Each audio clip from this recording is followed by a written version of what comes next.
Hey guys, I'm Justin Boggs, the co-founder and chief revenue officer of Marketplace Valet.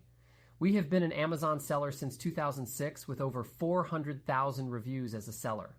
I'm here to help you learn about Amazon, solve problems, and answer common questions. Today's video is about 5 golden rules for Amazon PPC you should never ignore for consistent sales and growth. Let's get into it. When it comes to Amazon PPC, there are a few key principles that you just can't ignore if you want consistent sales and growth. First and foremost, you need to keep those ads running. You can't afford to turn them off. Think about it. When your ads are live, you're building momentum, gaining visibility, and maintaining the velocity that keeps your products in front of potential buyers. The second you turn those ads off, you're not just stopping the traffic. You're losing all that momentum you've worked so hard to build. It's like taking your foot off the gas in the middle of a race. You can't expect to coast to the finish line without putting in the effort to keep moving. One of the golden rules I always emphasize is to never run out of stock. It's a simple rule, but one that can make or break your campaigns.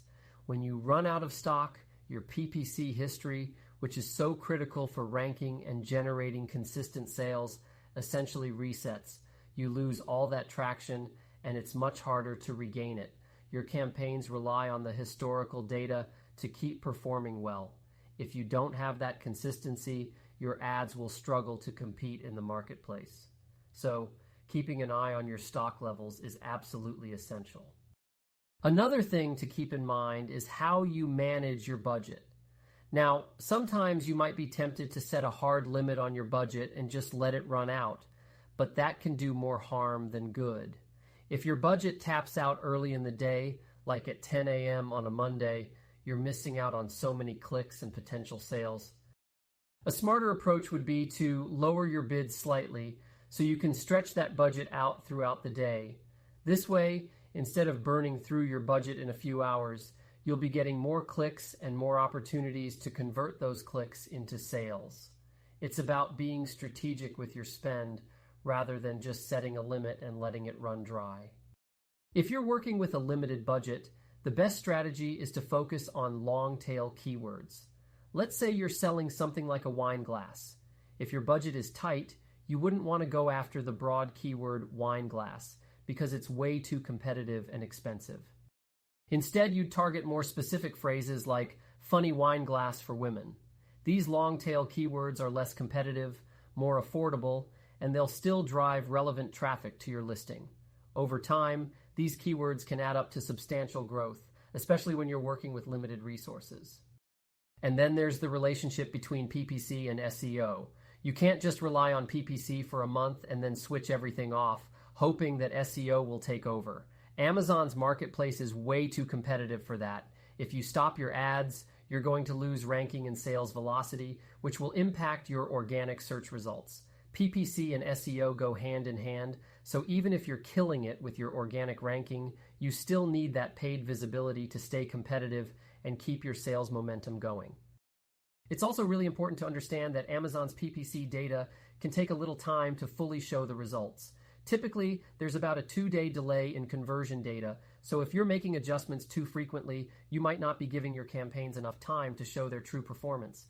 This can lead to premature changes that might not be necessary. Patience is key here. You need to let the data accumulate before making any significant changes, or you could end up harming your campaign rather than improving it. Let's talk about keyword strategy for a second.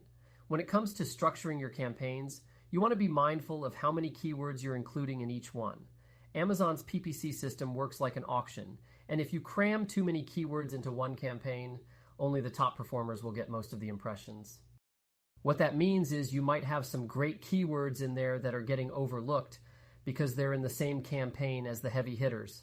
So it's a good idea to split up your keywords into smaller, more focused campaigns. That way, each keyword has a better chance of getting impressions and generating sales. And finally, when it comes to negative keyword practices, don't go overboard. Some people might think it's a good idea to negate keywords that aren't performing well in their auto campaigns and move them over to a manual campaign, but this can actually hurt your results. The history and performance data that's tied to those keywords in your auto campaign are valuable. and by negating them too soon, you're essentially starting over from scratch in your manual campaign. It's all about striking the right balance and understanding when to make those adjustments without cutting off potential opportunities.